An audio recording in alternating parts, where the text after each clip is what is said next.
Droplets on vinyl and vision. Hello folks, thanks for tuning in to the latest episode of Vinyl and Vision. I just need to say Happy New Year to you all. By the time this goes up, we will have a couple of days left in to close out this year. This I don't know, do you want to call this shithole year? Or another one maybe. Last year wasn't so great either. But here we are at the tail end of the year, and I would just like to say to everyone, Happy New Year. I hope you all have a great one. I hope all the best for the coming year. For everybody. You know, me included. I'm hoping for the best. Yeah, not to say that last year was all bad, but looking back at it now, I'm like, yeah, I mean, there were some serious highs and lows, and some of the lows were the lowest of the lows, and some of the highs were seem pretty high. I don't know. Maybe there can be higher. We'll find out with the coming year.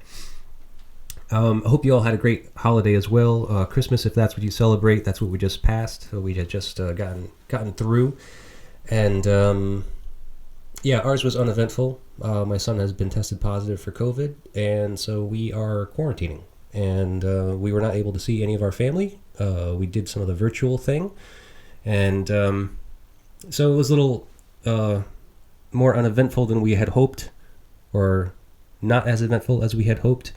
But, hey, it's just how it goes. We're just doing our best to do our part, right? That's all we can do. So, just like to say thank you for coming and listening to this new episode with my very special guest, Mark Stone. For those of you who are not familiar with Mark, he is actually a longtime veteran of the music scene in Rhode Island. He's been in a number of bands, the Idle Rich, back in the 80s, which was a hardcore band, Medicine Ball, probably most notably. He has actually been playing with Fred Galpern, previous episode guest with band Plug. So he started a brand new band called Droplets, which is kind of a electronic ambient band.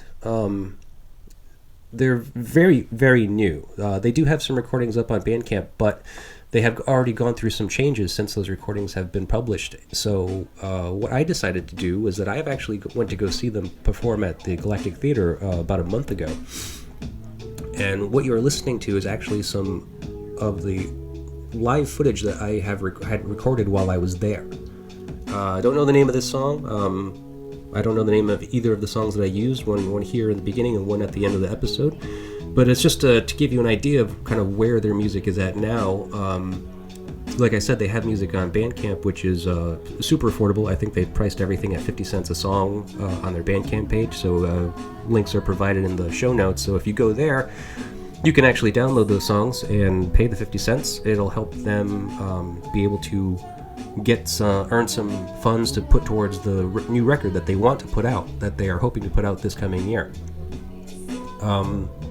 It's great. It's really cool, interesting music. Mark has a vast knowledge of music, and obviously is very eclectic. Has a very extensive background, and obviously in the music that he's been able to create and perform, and some of the stuff that he likes.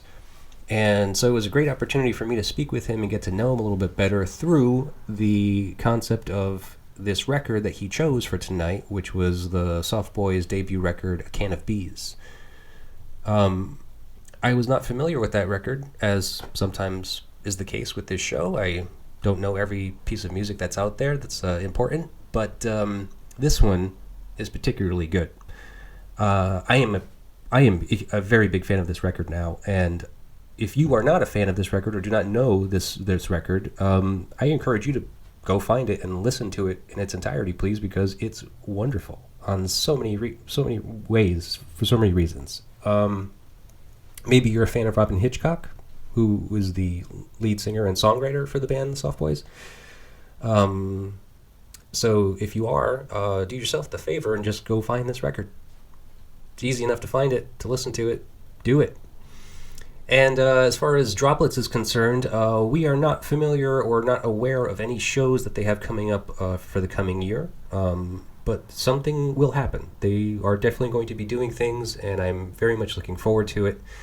I will provide links to their Facebook page something like that, where you will be able to keep track of them. You'll, like it obviously and follow it, and that way you will be updated and in the know when these things happen. So without further ado, I'll just go ahead and let you into this show and this conversation that I had with Mark. Again, thank you very much, everybody. This has been a great year for me, for the show. I'm thankful that I'm here. I'm thankful that we're still doing it. And I'm looking forward to what is to come. I have no plans as of now. This is the last episode I'm doing for this month. I've done 3 for you this month as a little kind of end-of-the-year gift. And I'm going to take a break. Obviously, I need it. You can kind of hear it in my voice. I'm going to take a few weeks, and I will probably regroup and probably be back by late January. And so in the meantime, please do all those things you do with the internet. We'd really appreciate it. Like, share, subscribe, comment, review, rate. And actually, yes, as a little Christmas gift to me, belated Christmas gift to me, if you can, please, just rate the show. Just, if you're listening on Apple iTunes, I know that it's really easy on the Apple Podcasts. Just scroll down to the bottom and just hit 5 stars. That would be great. I would really appreciate it. As a matter of fact, you know what? Rate it honestly however you feel. You don't have to give it 5 stars. I don't care. But if you rate it at all, it'll actually help a lot. So, if you don't mind, I'd really appreciate it. Thank you so much. I'll see you guys next year. Enjoy. Sorry I missed you at our show the other night. Nice to finally meet you. Yeah, nice to meet you too. I'm sorry that I missed you too. I never been to Galactic Theater before, actually. Okay. And it's a cool spot. I really liked it. You saw us play on the stage the other night, but the whole club was set up in reverse as recently as a couple of weeks ago. And so when you first walked in the door, right there to the left, almost in the storefront, is where bands were playing for a while. So yeah, he's been through a lot of different changes there in the last year, I guess. Oh, that's cool. But, so is that more conducive to like the live audience? Like, because now if there's a stage like where it was kind of pushed back from the door, you have all that space, like you could just get filled in pretty well, or? It's much better playing on the big stage.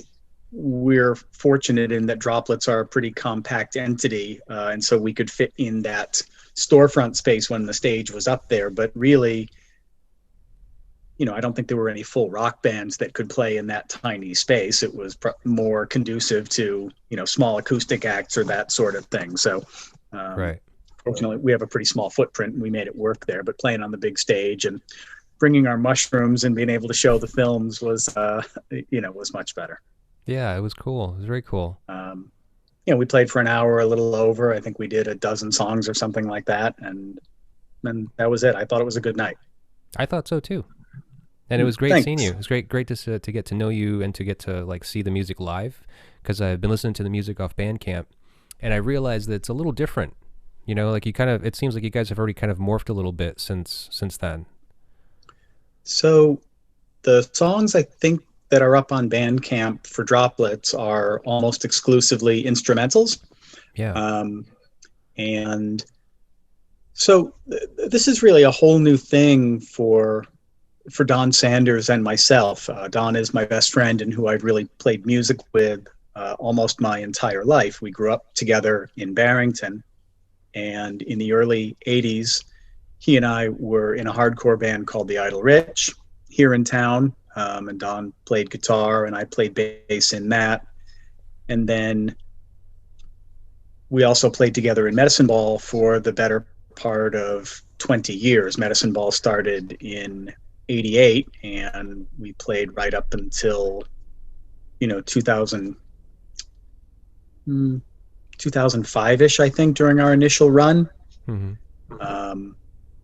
And now we're in Droplets together. So anyway, we'd always played in guitar bands, and so having a synth-driven thing is totally different for us. Don bought a couple of synths a year or so back and really just took an interest in it, and wanting to have much more control over the whole process and being able to work out the arrangements completely.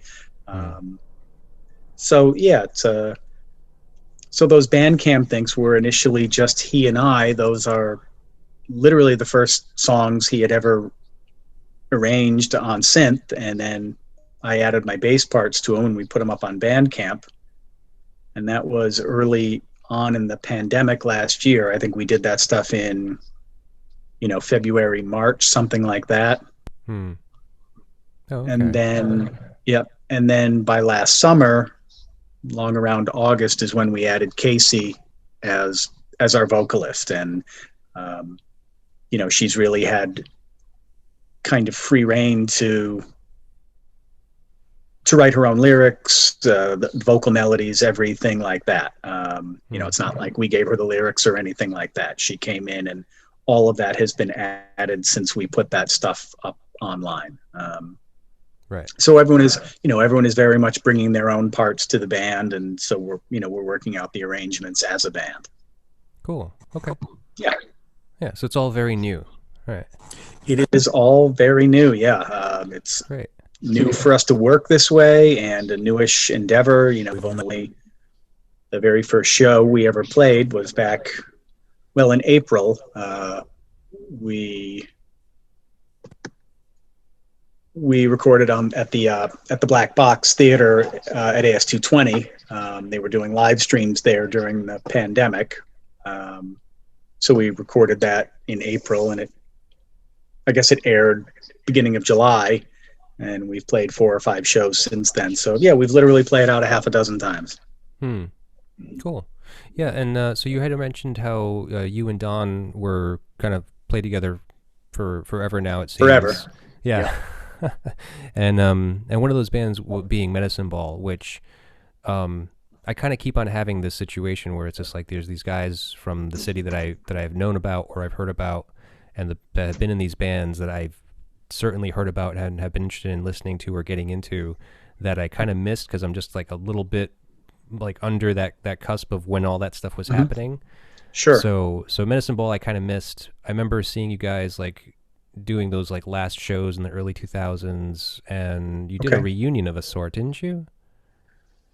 We did, under kind of somewhat unhappy circumstances. So in 2005, our original guitar player, Pete Phillips, who had long since moved on, and I don't know if his name came up, for instance, when you spoke with Jay Ryan, but he had stopped playing for us. He was one of the founding members of Medicine Ball.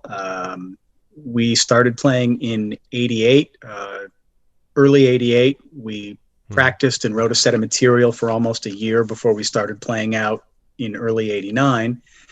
And he left the band in late 90 to join Six Finger Satellite, and he played with them for a number of years. He went on and played in Velvet Crush, and then at a certain point he relocated to California, and the guys in Velvet Crush continue to back Matthew Sweet to this day, and Pete Phillips played with Matthew Sweet on a number of tours. Anyway, blah, blah, blah. Unfortunately, Pete passed away in 2015, and Medicine Ball hadn't played in a number of years, and so we got together to do a memorial show for him that was at dusk, that Yola Tango and a number of other bands played at. And then we had kind of another flurry of activity after that show. But we kind of very quickly found ourselves back in a place that we didn't really want to be. And I guess what I mean by that is we started booking shows again, and then all of a sudden we're playing at the Parlor on a Thursday night in front of 10 people, and we're thinking to ourselves, we've been together way, way, way too long and have done too much as a band to do this. It just it didn't feel worth it. So while I can't say that we'll never work again, and we have a lot of unrecorded material that I'd love to commit to tape someday, I don't know if we'll ever play again as a band. Well, I'm sorry to hear that. Pete's name did not get mentioned when I spoke with Jay, actually. I mean, I think he kind of touched on that because I remember hearing about like this member of Six Finger Satellite who passed away. Right. But he really didn't get into it at all. Yeah, and I mean, sorry to talk about that so early in this, but right. It happened, right. And he was one of the founding members of the group, and as I mentioned, he had joined Six Finger by the time by the time they recorded the Pigeon records, and for a number of years after that. Mm-hmm. Okay. Cool. Well, yeah, I don't mean to bring up the past either, but I did want Oh, to sure. hear. I wanted to Yeah. talk about Medicine Ball a little bit, just because it was one of the things that I knew about you, that you had Yeah. done, and that I actually had been on, but a fairly successful band as well. The other thing I knew you about recently, like your name came up because I talked to Fred Galpern from Plug, and you were playing with Plug for a while. Right. And we're just kind of still on hiatus, pandemic related hiatus. So, we started practicing again and had a little bit of activity. And then after Delta variant came out, we just decided to give it a rest until everyone in the band felt completely comfortable being in close quarters. So I'm sure we'll play again. We just haven't in a while. Yeah. Oh, that sucks. Like you have a kind of eclectic background musically. Yeah, that's definitely true. And even though, I mentioned Idle Rich and Medicine Ball and the Droplets thing that I'm doing currently with Don, I have played in a number of other projects over the years,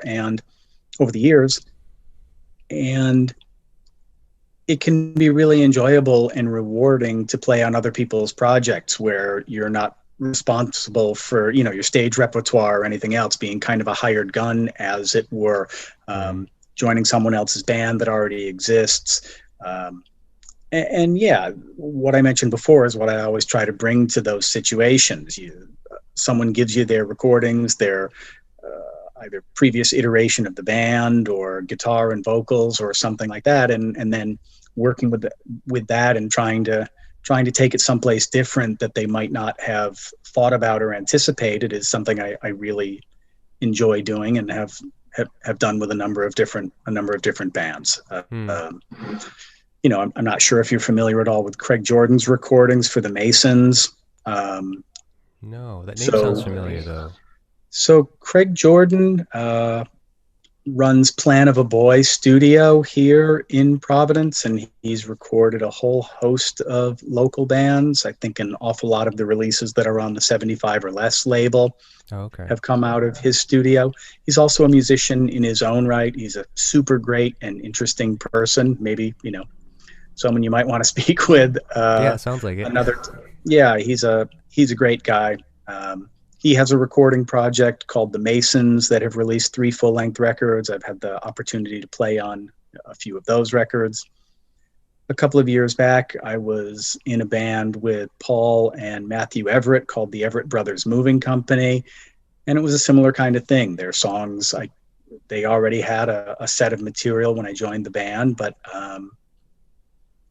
so it's a lot less pressure in situations like that. The songs aren't yours, and you're not responsible for writing the material. You can just come to it and work out your parts, and I like doing that as well.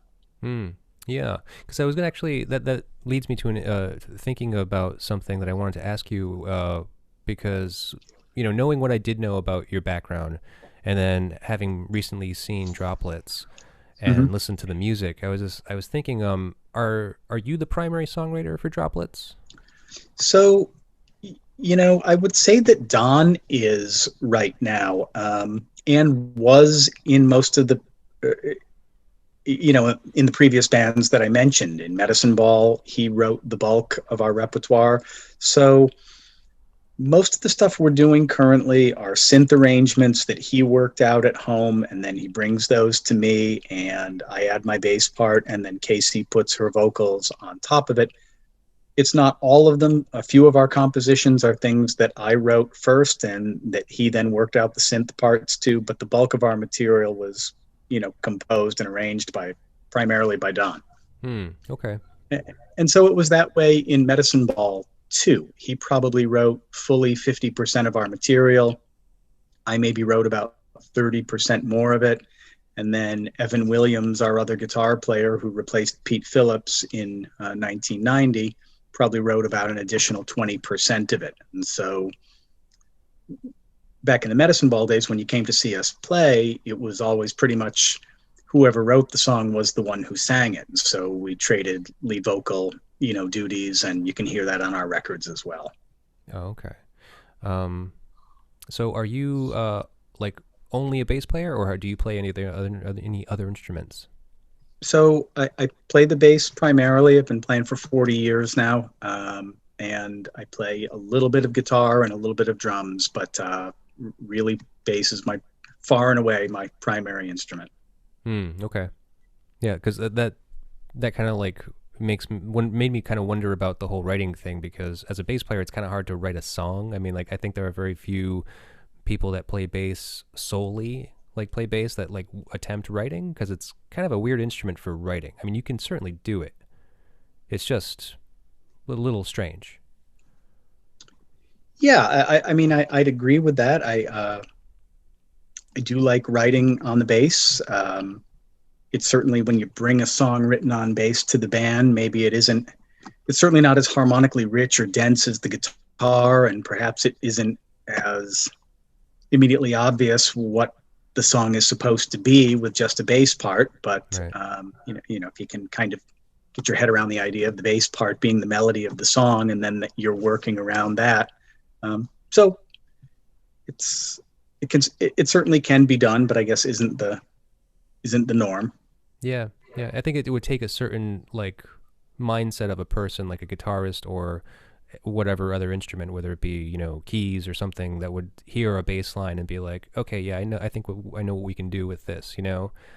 Whereas with the guitar, it seems so easy. It's just like, well, what chords are you playing? Okay, yeah, you're playing G, C, E, whatever. I can follow Right. that, and I'll just fill in those notes, and I'll like work around it. Do the scalies things, like noodly things, whatever, which you're really good at. I noticed that. It's just like you do a lot of finger work. You do a lot of like moving around. It's not just like that kind of Michael Anthony of Van Halen kind of root note thing.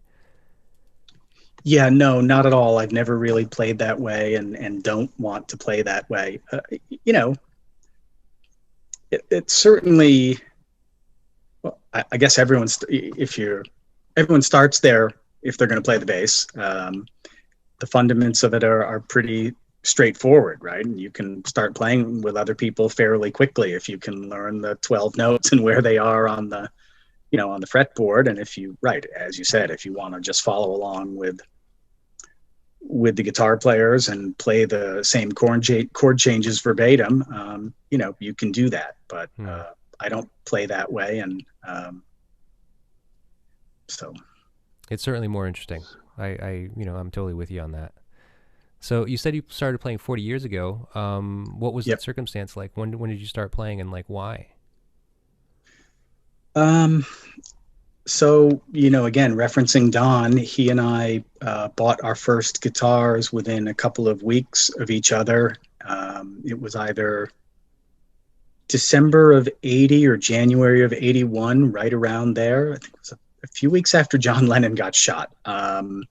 And by that point, he and I were already pretty interested in punk rock. I got exposed to punk rock really early on. By 1978, when I was only 12 or 13, I had been fortunate enough to happen upon the Ramones, Rocket to Russia, and Talking Head 77 and the first Sex Pistols record. And it all just kind of went from there. And Don and I met in 79, and I shared those records with him. And so by 1979, we were already listening to the Dead Boys' Young, Loud, and Snotty.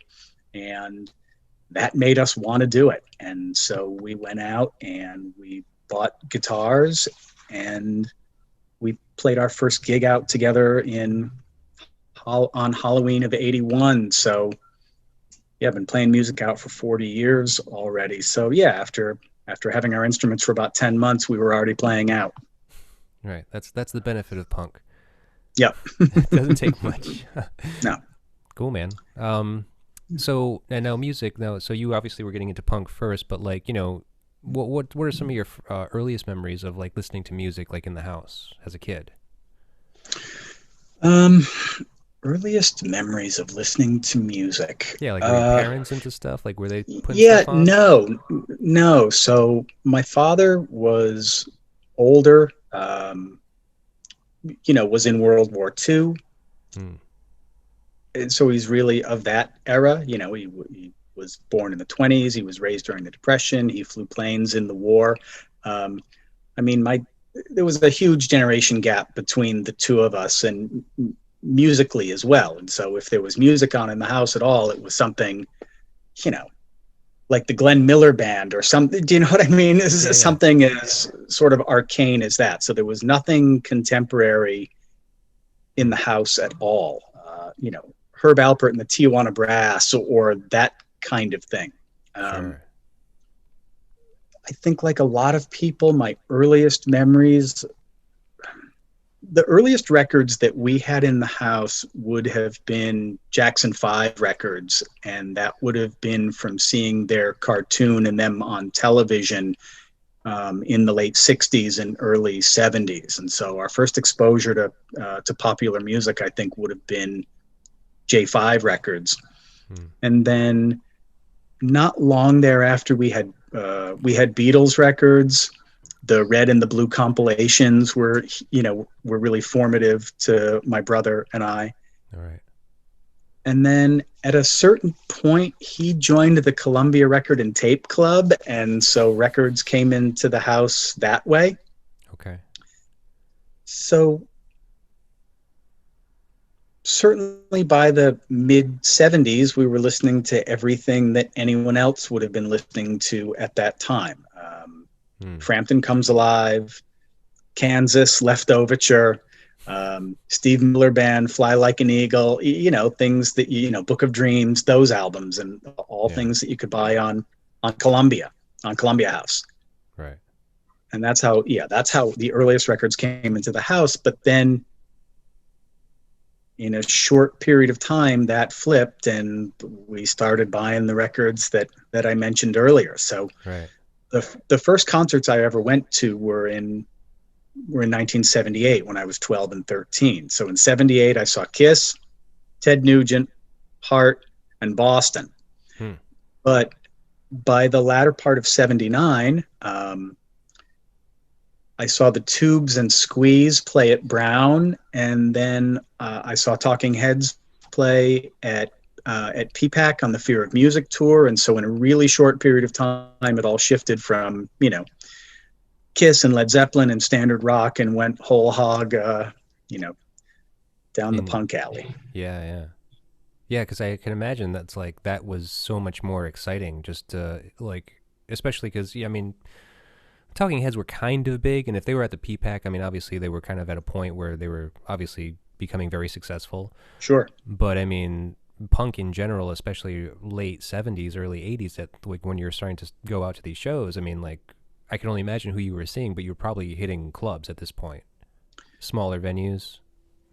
Right. I did, again, with my brother being a couple of years older and me looking enough like him to be able to use his ID to get into shows that I shouldn't have been in. But back when Lupo's was on Westminster Street downtown, and the original, the original living room was across the street from it downtown where the Social Security building is now, but their second location behind the Big Bubble.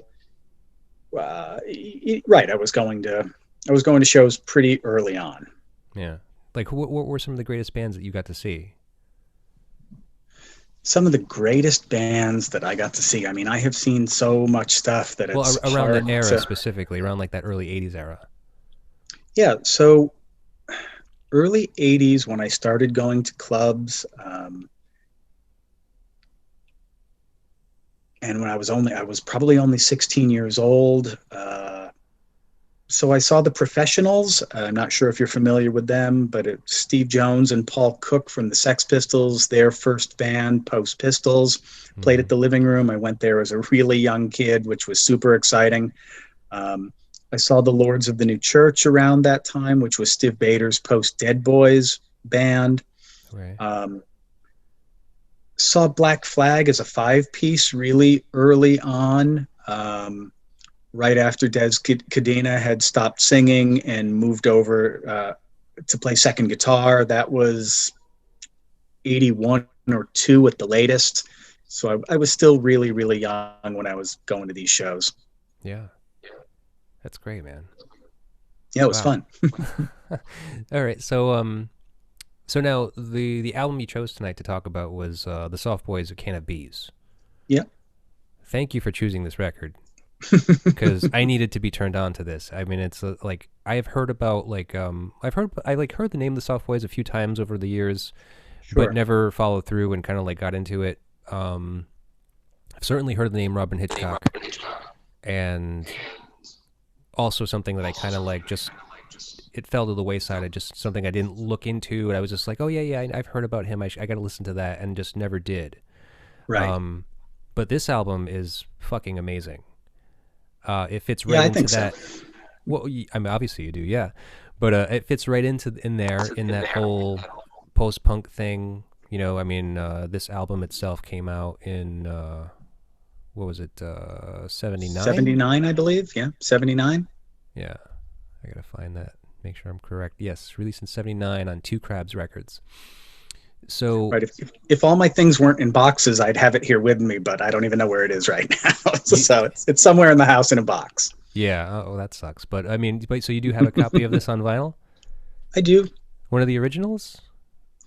Um, so it's my understanding of the record that it came out in 79 on Two Crabs and then was reissued a few years later on Two Crabs again in like 1984 with Mm-hmm. several different cuts on the B side.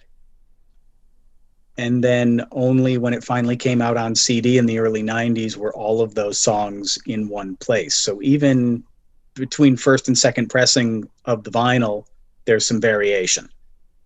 Okay, yeah.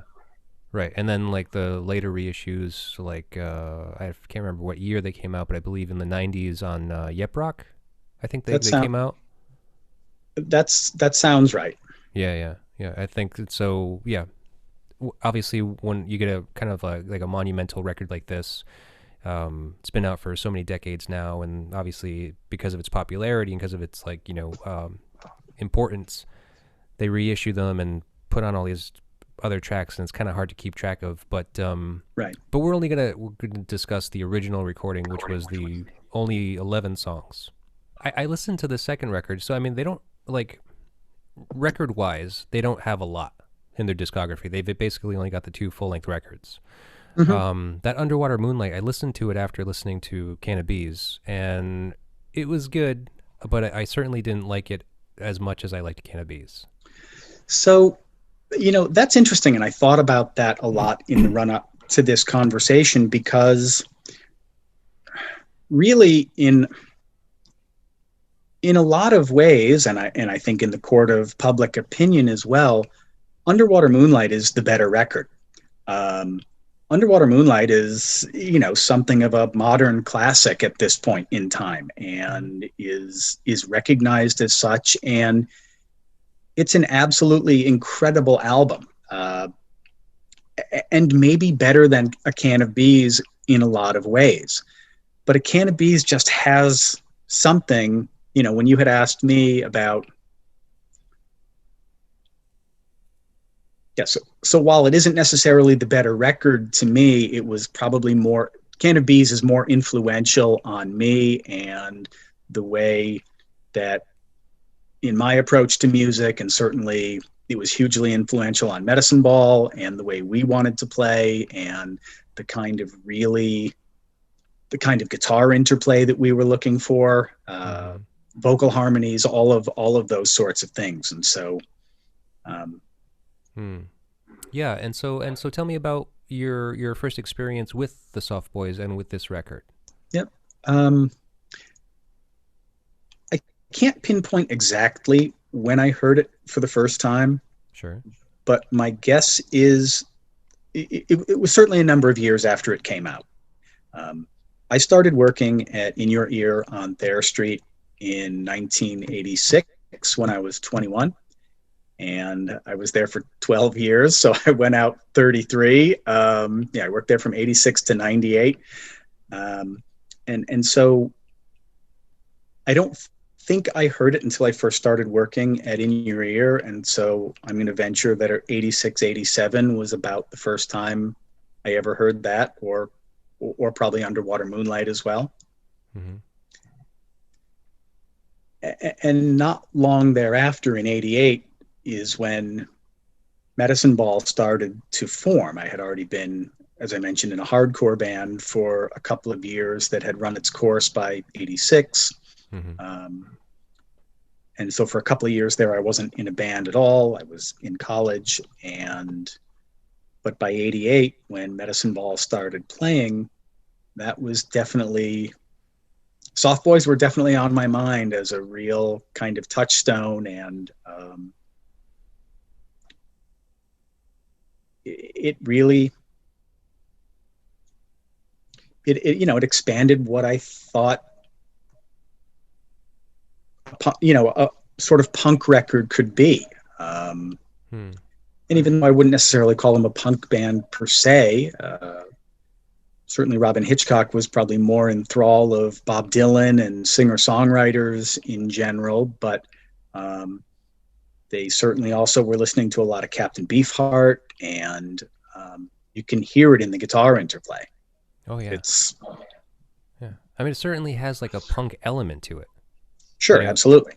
With being a fan of punk in your young years, like throughout late '70s and early '80s, I mean, even coming across this album only a few years after it had come out, I mean, I think it falls right in line there, really, and kind of seems like a little progression from the kind of the straightforward punk of like Sex Pistols, Dead Boys ish, like that fast, hard, like minute long songs maybe. Right. To like these songs that have more, they're aggressive, they're raw feeling, but they're just kind of like much more complex. For sure. And after we had originally spoken about this and I had chose this album, it was a few weeks later, after you had already done some prep work and some research on this, but something else kind of in a very similar vein that was also hugely influential on me is the album Strawberries by The Damned. Mm-hmm. Okay. And I don't know if you're familiar with that record, but I believe it came out in '82. So, and it also, similar kind of thing, right? I mean, The Damned had already released Damn Damn Damned and Machine Gun Etiquette and all the songs that we all know and love. They'd already released The Blackout, which was sort of the Black Album, which was dipping its toe into psychedelia. And then the album Strawberries is really as expansive as Can of Bees is, really hugely influential record on me. That kind of meeting of punk and psychedelic stuff, and just really expansive guitar records, and changed my way of thinking about what albums like that and music like that could be. Well, that's interesting. I definitely need to hear that. I've actually been meaning to kind of get into the entire Damned catalog, because I only really know Damn Damn Damned. Sure. And I've been hearing about those other ones, the Black Album and Machine Gun Etiquette. So I was just like, oh yeah, I got to put this on my list and like kind of, give these a good listen. But I'm just waiting for someone to pick them, and then that way I'll just like, bang into it like for weeks straight. That's the benefit of doing this. I mean, I get to be exposed to so much more music, and it's kind of like, how like when you're like fixing for something to listen to, and you're like, God, I'm fucking tired of all this shit I have in my computer or my phone or whatever. Sure. It's just like, what should I listen to next? This is the answer to that. It kind of gives me something to listen to that I can focus on and just kind of like, digest. Yeah, that's awesome. It's hard for me to hear new music now. I guess it's not hard. I just would need to make more of an effort. As I mentioned, when I worked at the record store for 12 years, everything came to us. I mean, every single thing that was released in the universe came into the store as a promo copy. And so I stood behind the counter and listened to music for 12 years, and it was great. And I amassed a pretty impressive record collection during that time. But, now when I try to search out new stuff, I either don't hear it, or it sounds too derivative of things that I already have. Sure. Yeah, man, I hear you. I mean, it's kind of like everything at this point. There's just such a saturation on the market of so much. There's so much music out there, and it's just like, and everybody's putting out more stuff like every day. So it becomes a little daunting when you think about it, as far as just like, oh, what do I want to listen? Like, what do I want to explore? It's just like, well, I could just lose days like exploring Bandcamp, you know? Right. And then how much of that Yeah, stuff are you and really going to come across? You're like, oh, yeah, this is really something that's really like blowing my mind, you know? when I look at the live listings these days too, when I look at the clubs in Boston, I was like, oh, what's coming to the Paradise? What's coming to Brighton Music Hall? And I go through the listings and months of listings, and at this point in time I know like one or two things that are coming. So even bands that are touring, I'm just not familiar with them at this point in time, which I don't like that feeling. I would prefer to be a little hipper to more contemporary stuff, but I guess, I'm kind of not at the moment. Yeah. I wonder if you would like it though. I mean, like if I think I'm not about, sure. yeah, I mean, like I think about the bigger acts that are kind of coming through, like some of the names that I've seen like recently touring, and it's like, yeah, I don't really want to see that. It's not. I mean, like, especially for how much it's going to cost. I mean, like Right. the cost of like getting the ticket and going up to Boston, stuff like that. I'm just like, is it really that worth it? Yeah. Kind of wait for it to come through Providence, or I'll see some other smaller band in a club, which is more exciting usually anyway.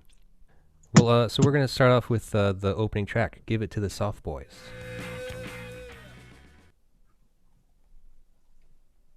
That's a great opening track. Sure is. Yeah, it's great. They don't come much better than that. There's a lot to recommend that. It's powerful. It's interesting. Robin Hitchcock has a huge catalog. And again, you mentioned earlier that maybe you're not necessarily that familiar with his stuff, but he has this voluminous catalog of solo records going back decades.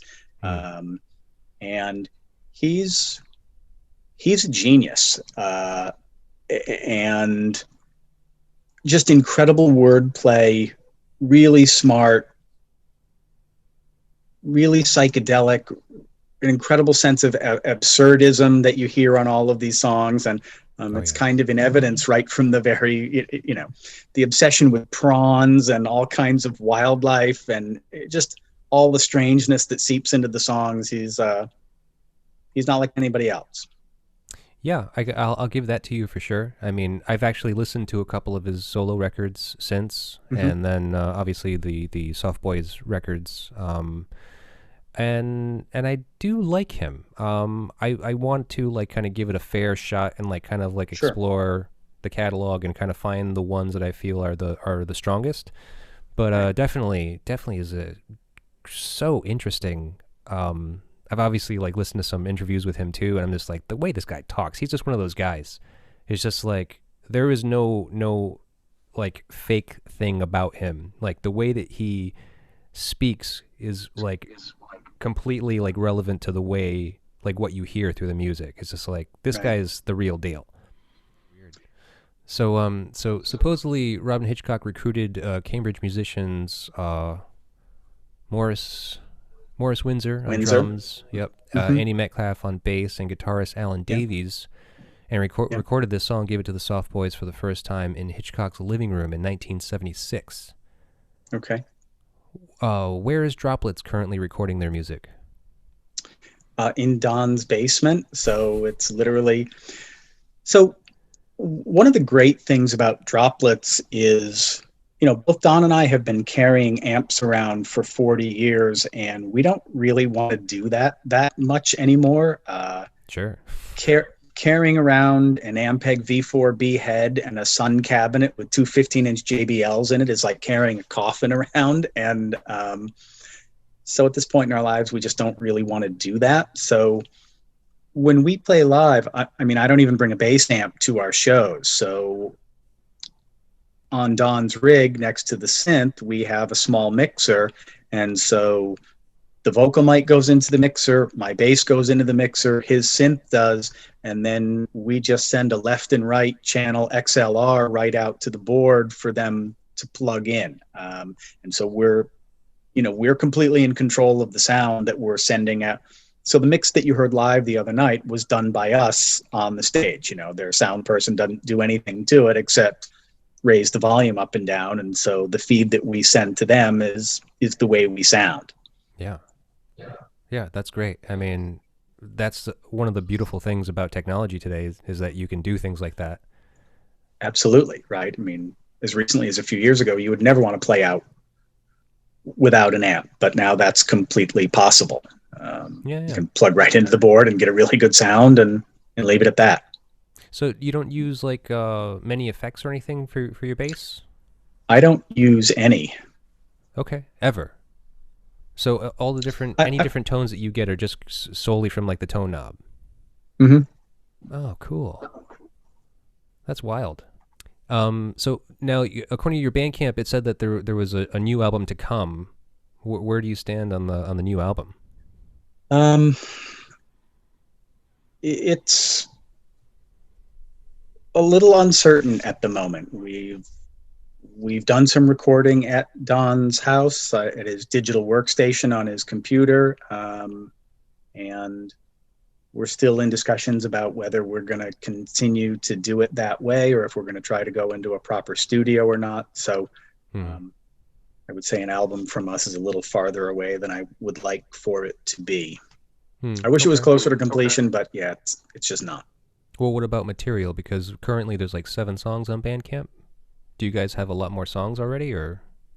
We do. We have a bunch more songs than that. We certainly have more than enough material for a full length album and have a number of songs that were new things that we're working out already. So um, I think for us, it will be important.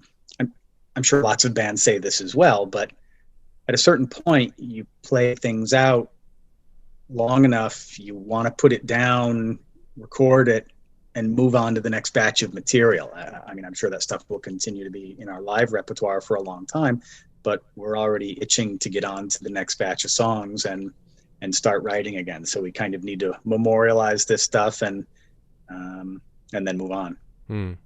Okay. Well, I mean, whatever, however long it takes, it'll be fine. I mean, I'm sure you guys will do a good job. Yeah, The current recordings are great as they are, and so now with the new kind of fuller sound with Casey doing the vocals now, obviously that'll kind of add another element to it. definitely. That'd be great. All right, well, let's move on. Let's move on to the Pig Worker.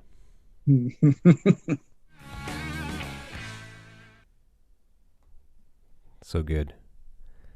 Yeah, the playing is just really great. On the guitar interplay is so different, Yeah. and really, even at an incredibly early on in their career, just the quality of the playing and the guitar interplay and the arrangements are different and complex. And um, Hmm. You know, it's funny. You were mentioning like the Dead Boys and kind of how they had all these albums, and then finally getting into the album Strawberry, they kind of like finally came oh, the over Damned, into. yeah. I'm sorry. What did I say? Yeah, Did I Dead say Boys, Damned? but yeah, Damned is what I meant. I'm sorry. So you were talking about them and how by the time that they reached the album Strawberry, there was they finally came over to this like psychedelic punk mm-hmm. realm, and I don't know exactly how long that was between those albums, but obviously they had 3 releases in between, almost 2 or 3.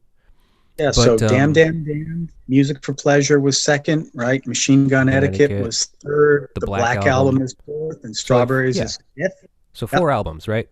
Mm-hmm. And and this is the Soft Boys' debut record. Right. So I mean, it came out in '79, so that was obviously before that album The Damned did, I'm sure.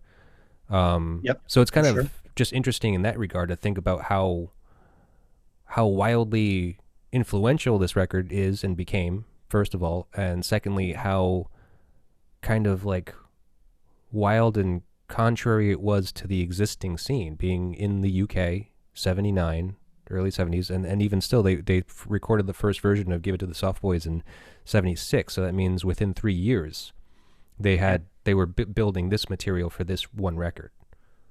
Right. And I'm not looking at that. Maybe you have that information in front of you, but some of those early demo tapes and singles were recorded by, is it Pat Collier, who was a member of Vibrators? I don't have that information. I didn't Yeah. get a lot. Yep. So some of those earliest songs were recorded by people who were in the early punk band, the Vibrators as well. And so Hmm. it's not inconceivable that the guys in the Damned would have heard this record by the time, by the time they recorded the Oh, Strawberries album. oh, sure. No, I'm sure that it is. It's just that I'm just thinking that it's impressive for them being their first record Right, coming out right this out of strong. Yeah, with this stuff, like it's crazy. It's great. So, the pig worker. I think there's probably an easy connection to be made about a man's member. But I think I'd rather think of it as the what kind of pig work can be. Yeah. So, well, what has been one of the worst jobs you've had? One of the worst jobs I've had. Um, hmm. You'd have to go a long way back, probably to, well, like I said, I worked at In Your Ear from the time I was 21 to 33, and I've only done a Mm. couple of different things since. Oh yeah, I mean, because you got into like social work, didn't you? Or what kind of? You're I doing some of did. that. So, yep. Um, anyway, the worst job first was probably dishwashing. So Oh, there you go. when I was 18 or 19, I worked at a restaurant, long gone place, but it was down in what's known as the jewelry district now, called Leo's. And it was really the city's kind of first hipster bar in a way. A really interesting, kind of smart, artistic crowd used to go to this place way back in the early 80s. And it was under the highway on Chestnut Street, near where the original Met Cafe was a million years ago. Hmm.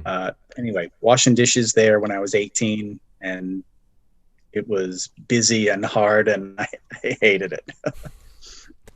Let's get on to the next song. Human music.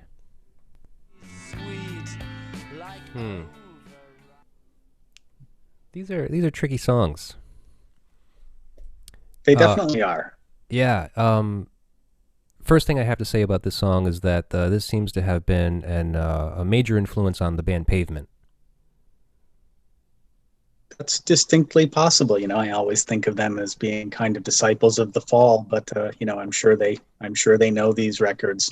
Mm-hmm. When I hear that, so a little while ago you were starting to talk about the musicians in the band, and you were referencing some of the earliest members, but by the time this album was recorded, the lead guitar player was Kimberly Rue. Mm-hmm. On this song, it's reminiscent to me more of things you hear later in Katrina and the Waves and on Kimberly Rue's solo records. He is a really great guitar player and writes fabulous pop songs in his own right. I have a number of his solo records, and he's great. Okay. Interesting. And then also, I think from either the late 80s or early 90s, there's a great compilation album on Homestead called Human Music that that borrows the song title. Okay. Again, it's a collection of things on the Homestead label. So Oh. even as early as that, folks were referencing this. Okay. Cool. All the cool guys, all the cool people. They Yeah, were sorry, that's just music geek stuff from having worked at the record store so long. No, that's cool. I mean, I love to know that stuff. I heard about the whole connection of Kimberly Rue to Katrina and the Waves, obviously after leaving the Soft Boys. I just don't know a lot of the story. Obviously, Walking on Sunshine was the biggest thing of theirs, and I did hear about that. Yeah. You've already touched on his like absurdist kind of lyrics, and like Mm-hmm. what I've understood from listening to this record and obviously getting to know Robin Hitchcock a little bit better in general. They're fascinating because you can definitely see and kind of like feel some like a point within the songs. Mm-hmm. But then he goes off on these tangents and just kind of uses this wordplay or something that just really blows the whole thing out of proportion. It kind of really throws you from what the original scent was, like I had mentioned, like how this song seems like it's kind of like this love song, but it's kind of not, because it gets twisted and becomes kind of gnarly in a lot of regards, the way he uses his words.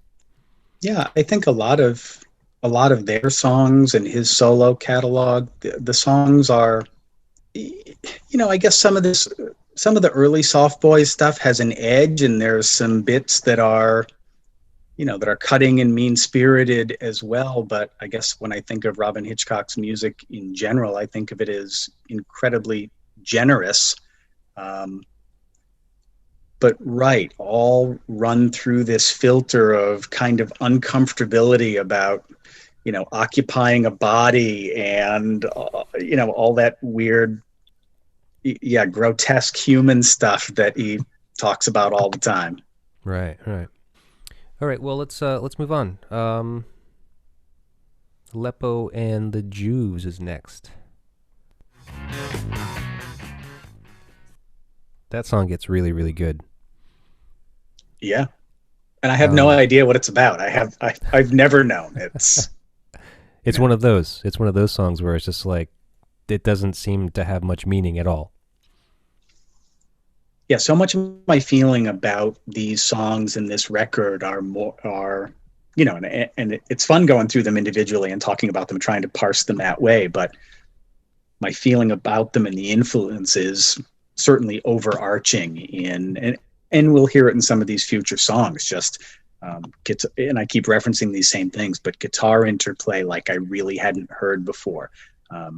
Trying to bring 3 and 4 part harmonies to the songs, just the quality of the lyrics, the quality of the playing, the arrangements, the recordings. It's the whole thing. Mm-hmm. Yeah, it's funny that you mentioned the harmonies too, because that's something I realized that Robin Hitchcock is very big on. He loves harmonies. Boy, sure. There are so many crazy harmonies on this record, and then like some of the other stuff that I've heard of his. So Aleppo and the Jews. I think it's around here that I thought I could see some of the closest connection between this band and your new band Droplets, and like what some of the Soft Boys does. But is it fair to say that about Droplets too, that's like, kind of the main theme about Droplets is kind of being absurdist? Yeah, I think you could probably see some of that from our show the other night, with our synth player wearing a mask throughout and coming out and having some interaction with the audience, and our films and the prop mushrooms. And I have to say, I don't know what the lyrics to our songs are. I've never asked Casey to hand me a lyric sheet of what the songs are. And quite frankly, some of them, the lyrics themselves might not be entirely finished. There's a vocal melody there, and I think in some places there are actually some wordless vocals. And that really appeals to me. When I listen to a record now, I don't necessarily want to know exactly what the words are. I'd prefer that the song as a whole maybe creates a mood of some kind, or is evocative of something, but is less literal. Yeah. Well, it's a lot like that where, lyrics kind of just play a part in the fabric of the music, That's why Absolutely. I'm much more, right. Yeah. I'm much more interested in the vocal melody than what's being said. Right. Yeah, and that's my gripe with doing this show is that, like I was just saying, it's like I do so much more analysis than I care to, because I agree with you that the way that I listen to music myself is that I don't, lyrics themselves for the most part I kind of just tune out. Right. Whatever the singer is doing is just part of the music as far as like, an instrumentation, and just kind of, it's just part of it in general, not so much. Yeah, and I totally get it. The records I listened to the most growing up, and you get the record home and you take it out and the lyric sheet is there, and that in and of itself, given that the lyrics are there, it puts it out there as though that's what the song is made of, and that's the most important part. And you sit there and you listen to the album obsessively with the lyric sheet in your hand. And Droplets was talking about this a couple of weeks ago, but we were saying when we finally do put our record out, I'd much rather put the chord progressions along with the songs than the lyrics, And so it's like, hey, you want to play along? Great. These are the progressions. And I wish more people would do that. That's the first time I've ever heard of it. It sounds great. Yeah, That's a hear the great idea. progressions. I don't even know what the words are, but if you can play along, that would be great. Yeah. Huh. That's a good idea, man. Yeah, you should Mm, definitely do that. Well, let's move on. Let's move on to the Rat's Prayer. okay. So groovy. First thing that comes to Yes. mind for this song is another band that was possibly influenced by them is Franz Ferdinand. Yeah. Interesting. It's another one that just kind of came in. I was just like, yeah, this definitely sounds like their biggest hit. Wow, I hadn't thought about them in years. Yeah, I mean they're a relatively newer band, but definitely could see some connection. You know, a little bit. I mean, the thing about these songs is that they kind of,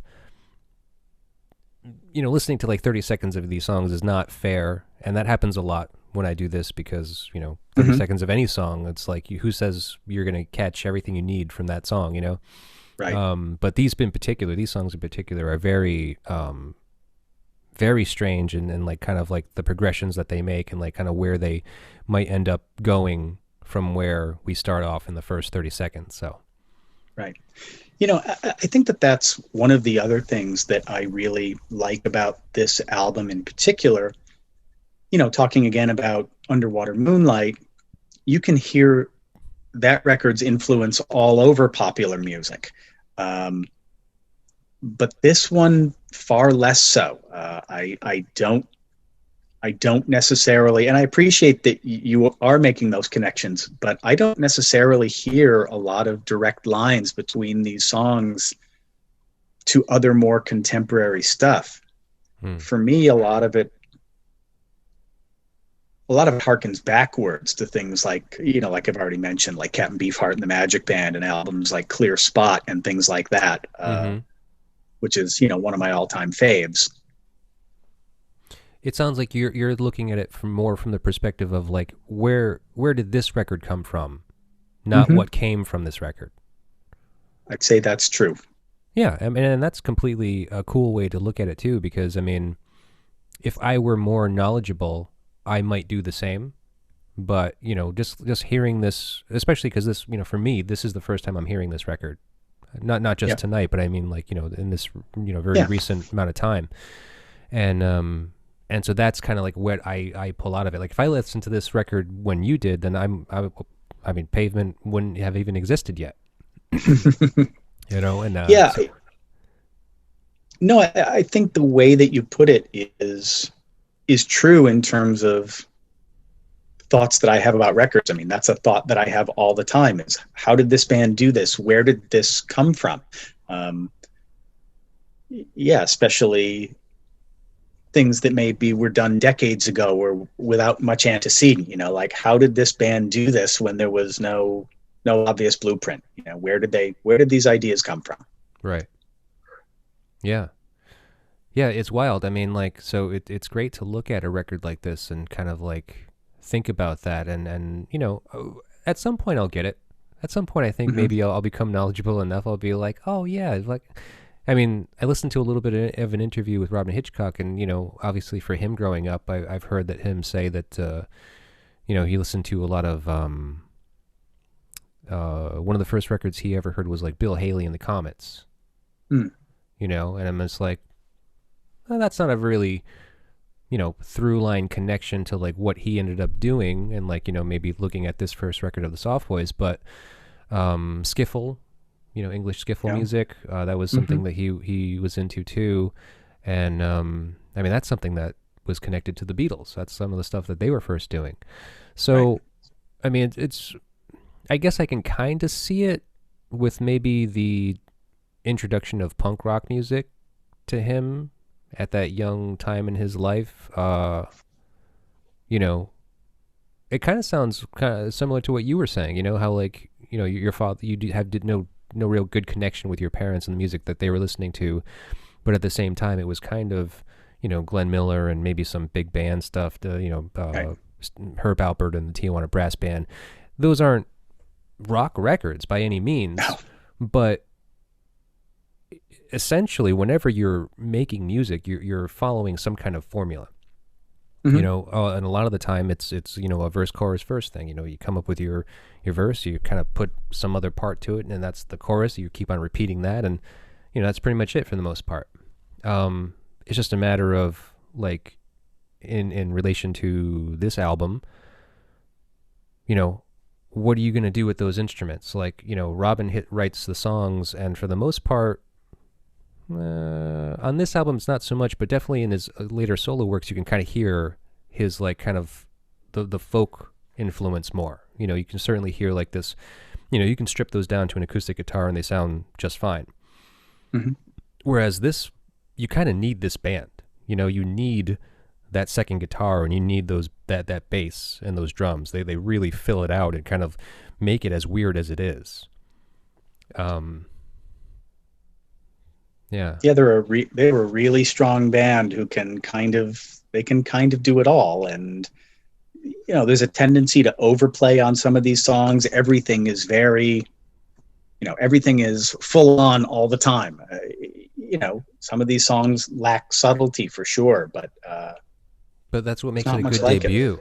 A good debut, good strong, like, banger of a record.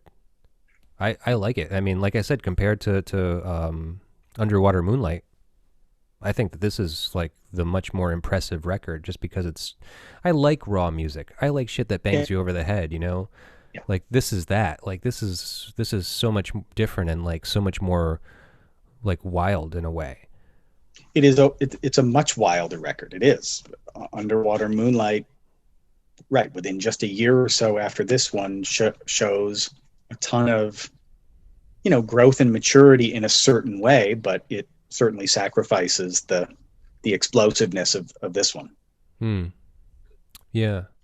One thing I didn't share with you, weird fact, the working title for this album was Heat Me Up and Tell Me You're Happy. Did you know that? Did not. I just found that fact. I was just like, oh, I forgot to mention this. I might like that even better. That's great. Do you? Well, I mean, it fits in. It fits in with the weirdness of all of the lyrics and all of the song names and stuff. Just like, what does that mean? I love not knowing. What any of this stuff's about. Yeah. But isn't it fun to know that there was something he was thinking about aside from Can of Bees? I'm sure there was lots of stuff. Yeah. And like, right, I called him a genius on your show, and I don't say that about anybody. He's I really think he is. He seems it. Yeah. I mean, I'm interested in kind of like exploring a little bit more, and just kind of even him speaking. I love hearing people speak, really, and he's one of those wild ones. It's just like the stuff that just comes out of his mouth is just so. I don't know. It's just like candy. Just like, wow, what do you like? Who is this person? It's one of those people just on a completely different wavelength. Yeah. Very impressive. So, yeah, I'll definitely get into him. Cool. I appreciate it. Thank you for choosing the record. Thank you for turning me on to this. Well, thanks for asking me. It was a great opportunity, and it was fun. I enjoyed talking with you. Yeah, man. It's a pleasure. I don't know that I did a very good job, but it was fun, nonetheless. So. No, man. It was great. Yeah. It was great. Thank you for doing it. It's a pleasure meeting you again. Yeah, you also. And I'm sure I'll talk to you soon, and I'll let you know when we've got another gig coming up. Yeah, please do. All right.